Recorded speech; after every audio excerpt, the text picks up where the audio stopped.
دوای زیاتر لە 50 ڕۆژ لە ڕاگررتنی هەناردەی نەوتی هەرێم و ڕێکەوتنی ناوەند و هەرێم بۆ دووبارە دەستپێکردنەوەی هەناردەی نەوت کەچی تا ئێستا پرۆسەکە دەستی پێ نەکردوێتەوە.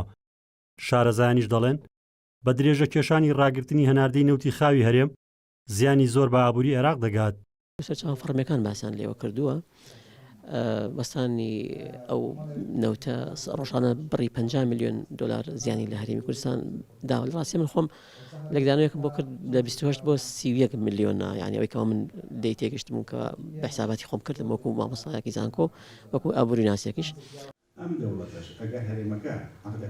کۆبوونەتەوە بۆ گفتوگۆکردن لەسەر دەرەنجامی ڕادەستکردنی مەلەفی نەوت بە ناوەند و کاریگەریەکانی لەسەر پەیوەندیەکانی نێوان هەرێم و بەغداد. لێرە لەلایەن کەسانی شارەزاوە بە چەند تەوەرێکی جیاواز لایەنە یاسایی و سیاسی و لێکەوتە ئابوووریەکانی ئەو پرسە خرانە ڕوو.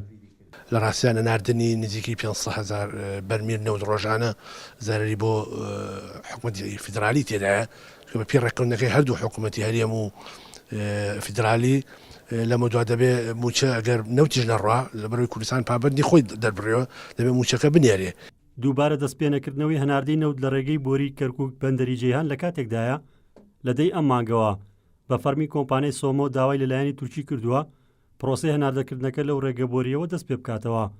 چاودێرانیش دەڵێن تورکیا بە بیانووی جیاواز ڕێگر بووە لە دەستپێکردنەوەکەی. لایەنە زۆرەکەیەوە کە دەستی هەیە لەم ڕاگرتنە دەوڵەتی تورکیایە. تورکیا خۆشی لە کاتی هەڵبژاردندایە.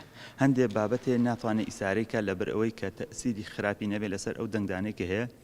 ئەو کۆبینین دوێنش نەتایجی دەنگدانەکە واهی بوو نەتوانجا هیچ کەسێک لەو بربژێرانە حەسمی نەتایجەکەکەن. بۆیە ئەم کێشێ ئەکرێت دوای هەڵبژاردنەکە بە گشتی قسەی لەسەر کرێ و ڕێکەوتن کرێ. لە دوای بڕیارەکەی دادگای نێوبژیوانی پاریس بە فەرمی لە 25 ئازاری ئەم ساڵەوە هەناردەی نەوتی هەرێم ڕاگیراوە. ئەوەش لە کاتێکدایە پێشتر ڕۆژانە زیاتر لە 400,000 بەرمیل نەوتی هەرێم هەناردەی دەرەوە دەکرا. بەوەش زیانەکانی ئەو ماوەی ڕاگیراوە بە زیاتر لە $1.5 ملیار دەخەملێنرێت. ڕزگار جەبار کێنێن سلێمانی.